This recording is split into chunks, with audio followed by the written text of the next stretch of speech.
فہم قرآن۔ موضوع: ہر جاندار کا رزق اللہ کے ذمہ ہے۔ سورہ ہود آیت نمبر 6۔ پہلے آپ اس آیت کی تلاوت سماعت فرمائیے، پھر ترجمہ اور مختصر تشریح۔ اعوذ باللہ من الشیطان الرجیم، بسم اللہ الرحمن الرحیم۔ وما من دابة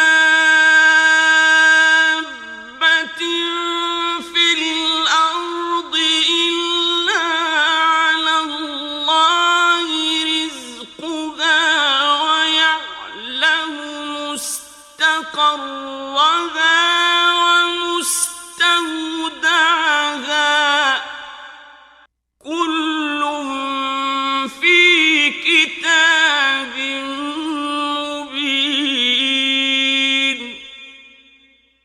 زمین میں چلنے والا کوئی جاندار ایسا نہیں ہے جس کا رزق اللہ کے ذمے نہ ہو اور جس کے متعلق وہ نہ جانتا ہو کہ کہاں وہ رہتا ہے اور کہاں وہ سونپا جاتا ہے۔ سب کچھ ایک صاف دفتر میں درج ہے۔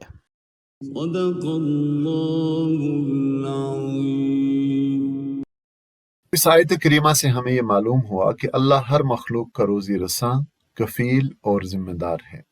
زمین پر چلنے والی ہر مخلوق، انسان ہو یا جن، چرند ہو یا پرند، چھوٹی ہو یا بڑی، بحری ہو یا بری، ہر ایک کو اللہ اس کی ضروریات کے مطابق رزق فراہم کرتا ہے۔ وہ ہر مخلوق کو روزی پہنچانے پر قدرت رکھتا ہے اور ذمہ دار ہے، اور وہ اپنی ذمہ داری کو پورا کرتا ہے۔ جناب ابن عباس رضی اللہ عنہما فرماتے ہیں کہ مستقر سے مراد وہ جگہ ہے جہاں کسی نے اس دنیا میں زندگی کو بسر کیا ہو، اور مستودع سے مراد وہ جگہ ہے جہاں وہ دفن ہو، اور ہر جاندار کے ان دونوں مقامات کا اللہ کو پوری طرح علم ہے۔ یعنی اللہ کا علم ایسا ہے کہ ایک ایک چڑیا کا گھونسلہ اور ایک ایک کیڑے کا بل اللہ کو معلوم ہے، اور وہ اسی کی جگہ پر اس کو سامان زیست پہنچا رہا ہے، جس کو ہر آن اس کی خبر ہے کہ کون سا جاندار کہاں رہتا ہے اور کہاں اپنی جان آفریں کے سپرد کر دیتا ہے۔ اور وہ سب چیزیں اللہ کے علم میں تو ہیں ہی، مگر اس کے ساتھ ہی کتاب مبین یعنی لوح محفوظ میں لکھی بھی ہوئی ہیں۔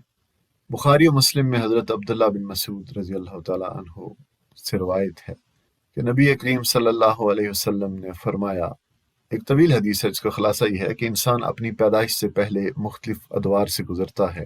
جب اس کے اعضاء کی تکمیل ہو جاتی ہے تو اس کی عمر اور اس کا رزق لکھ دیا جاتا ہے۔ تو ہمارے لیے ذہن میں رکھنے کی بات یہ ہے کہ اللہ اس کائنات کو تخلیق فرما کر، ہمیں پیدا کر کے ہم سے، اس کائنات سے بے خبر نہیں ہو گیا، بلکہ پوری طرح باخبر ہے اور نظام کائنات کا مدبر و منتظم ہے۔ انسان تو کجا، اس سے تو کیڑے مکوڑے اور چرند پرند بھی چھپے ہوئے نہیں ہیں۔